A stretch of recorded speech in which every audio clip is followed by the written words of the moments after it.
Police বুঝবে, আইন বুঝবে।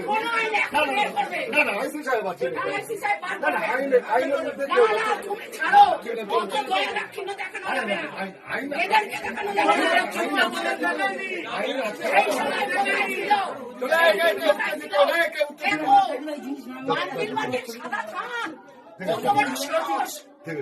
সাদা থান দেখেছে, ও মেয়েদেরকে কি মনে করে?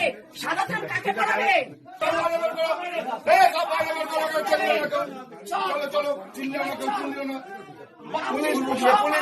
বসে আছে পাবলিকের মার।